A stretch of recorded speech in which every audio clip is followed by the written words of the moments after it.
E aí, pessoal, mais um mergulho profundo com a gente hoje. E dessa vez, vamos desvendar um mistério. Um mistério que, vamos combinar, sempre mexeu com a curiosidade da galera. Quem é o diabo? Essa figura sempre causa arrepios, né? Yeah. E pra gente entender melhor esse personagem, vamos nos aprofundar num texto bem interessante. Chama Quem é o Diabo Tesouro? Interessante. Quem é o diabo Tsura? Parece que rola uma discussão aí, né? Pois é, era do blog Com a Palavra.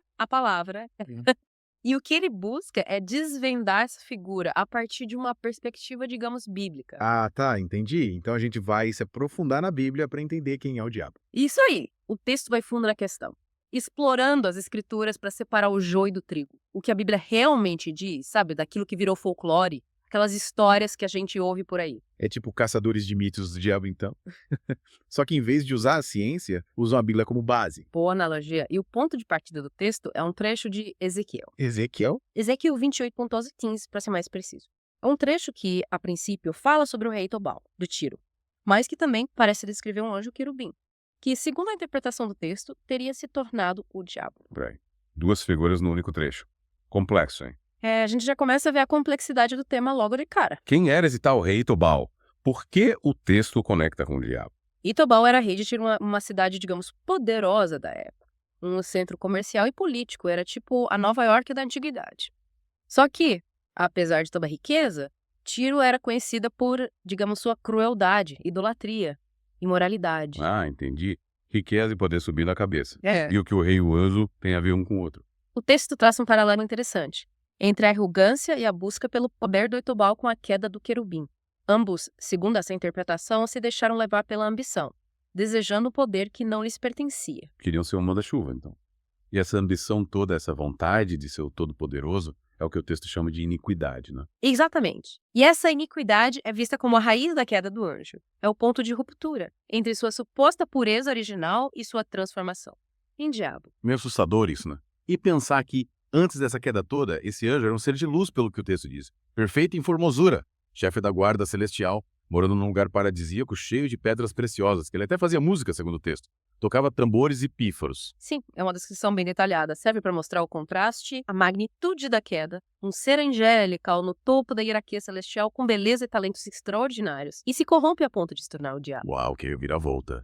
Mas e como esse anjo caído, esse diabo, age no mundo? Segundo o texto, claro. O texto usa um episódio da vida de Jesus para ilustrar. Em Marcos 8.33, Pedro tenta dissuadir Jesus de seguir seu destino. E Jesus responde: "Para trás de mim, Satanás." Nossa, que direto. Mas por que Jesus chamou Pedro de Satanás? É como se Jesus estivesse dizendo que Pedro, naquele momento, estava sendo influenciado por Satanás, que se aproveitou do medo, do apego à vida terrena para tentar impedir Jesus de cumprir sua missão. Entendi. Então Satanás age de forma sutil, meio que nos influenciando sem a gente perceber. Isso aí. Ele se utiliza das coisas terrenas, dos nossos desejos e apegos materiais, para nos desviar do caminho, do que seria o correto, de acordo com a Bíblia. Caramba, isso é esperto, então. E essa queda de Satanás, a história do anjo querubim, é confirmada em outros trechos da Bíblia. Sim, em Lucas 10.18, Jesus afirma ter visto Satanás cair do céu como um raio. Que imagem, hein? Mas só isso, mais detalhes. O texto argumenta que a identidade do diabo, de Satanás, está definida nas Escrituras. O que vai além disso, principalmente aquelas imagens fantasiosas que a gente vê por aí, seriam especulações, crenças populares, muitas vezes usadas para gerar medo e controle. Faz sentido. Conhecer a versão da Bíblia sobre Satanás sem os exageros pode ajudar a entender melhor essa figura. E talvez até a gente libertar de certos medos, né? É verdade. E o que te intrigou mais nesse texto até agora? Acho fascinante essa conexão que o autor faz entre o rei de Tiro e o anjo querubim. É uma interpretação ousada que nos faz pensar na natureza humana, em como o poder e a ambição podem corromper, até mesmo os mais perfeitos. É tipo a história se repetindo em diferentes contextos. Mas calma, a gente volta a esse ponto daqui a pouco, depois do intervalo. Beleza, até já. E aí, pessoal? De volta ao nosso mergulho profundo. A gente parou, né, tentando entender essa figura, o diabo. Ainda desvendando esse mistério. Lembra? A gente tava falando da conexão entre o rei e Tobal, de Tiro e o anjo querubim. Ah, sim. E Ambos consumidos pela ambição, né? buscando poder, poder, poder. Uma busca desenfreada que pode levar à ruína. O texto chama isso de iniquidade. Certo? Isso. E o texto continua explorando a Bíblia para entender melhor essa figura, separando o que é, digamos, crença popular do que as escrituras realmente falam. Análise crítica, então. Para fazer isso, o autor usa um recurso bem interessante. Análise de passagens bíblicas que usam a técnica da dupla referência. É o duplo referência. A gente viu isso em Ezequiel 28, né? Falando do rei Tobal e do querubim ao mesmo tempo. É, duas figuras num único trecho. Meio enigmático isso. E o texto traz outro exemplo disso em Marcos 8,33. É quando Jesus avisa aos discípulos que vai morrer. E Pedro tenta convencê-lo a não seguir esse caminho. Jesus repreende Pedro, mas a repreensão, na verdade, é direcionada a Satanás. Refere Satanás influenciando Pedro. Segundo essa interpretação, sim, Satanás estaria influenciando Pedro. Caramba, sem ele perceber. E o texto argumenta que o diabo age assim, de forma sutil, sabe? Se infiltrando nos pensamentos, ou influenciando as pessoas a se afastarem do caminho certo, do que seria o correto, de acordo com a Bíblia. Que doido. E como ele faz isso? O diabo se utiliza das coisas terrenas, dos nossos desejos, apegos materiais, essas coisas, para nos desviar do que realmente importa. Ah, tá. E no caso do Pedro? O medo da morte, apego à vida terrena. Tudo isso teria sido usado por Satanás para tentar impedir Jesus, impedir que ele cumprisse sua missão. Entendi. Então a gente pode estar sendo manipulado sem perceber.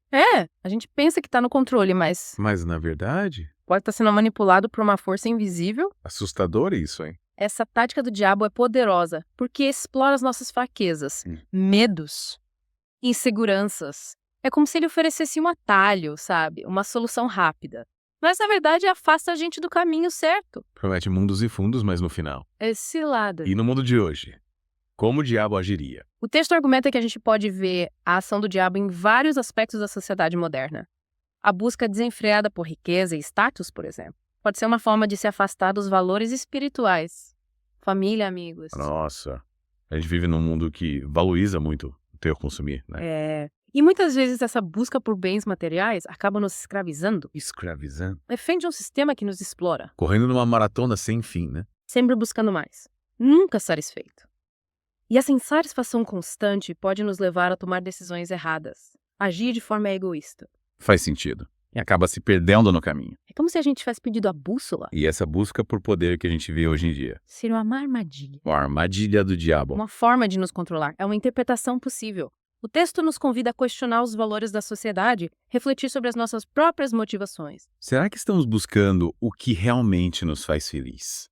Ou estamos sendo manipulados? Boa pergunta. São perguntas importantes. A gente vai deixar você, ouvinte, refletir sobre elas por enquanto. De volta pro nosso mergulho final. Nossa, quanta coisa a gente já falou sobre o diabo, hein? A gente explorou bastante a Bíblia, tentando entender o que ela realmente diz, né? Separar o que é crença popular, o que é folclore. É muita informação para processar. Mas acho que a gente pode recapitular, né? Boa ideia. Relembrar os pontos-chave. Por onde a gente começa? Podemos começar pela conexão, digamos, inusitada que o texto faz, né? Entre o rei, o Tobal de Tiro e o anjo querubim. Aquele que, segundo a interpretação, se torna o diabo. Ah, sim, lembro. A passagem de Ezequiel 28. Exato, o rei todo-poderoso, cheio de si, e o anjo, que era perfeito, vivia num paraíso, mas ambos caíram em desgraça por causa da ambição, daquela missão desmedida. A iniquidade. Isso. O texto usa essa comparação para mostrar como o desejo por poder pode corromper qualquer um, seja rei ou anjo. Ninguém escapa.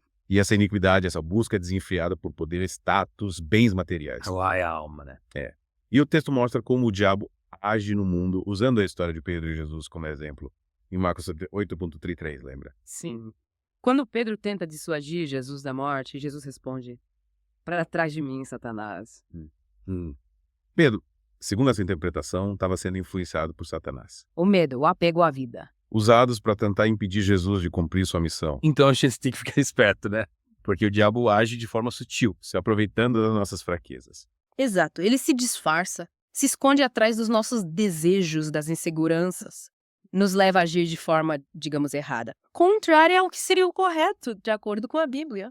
É como se eu fosse um mestre da ilusão, enganando a gente. E o texto sugere que essa influência do diabo está presente no mundo moderno. Essa busca obsessiva por riqueza, status. Ter mais, consumir mais, aparentar mais.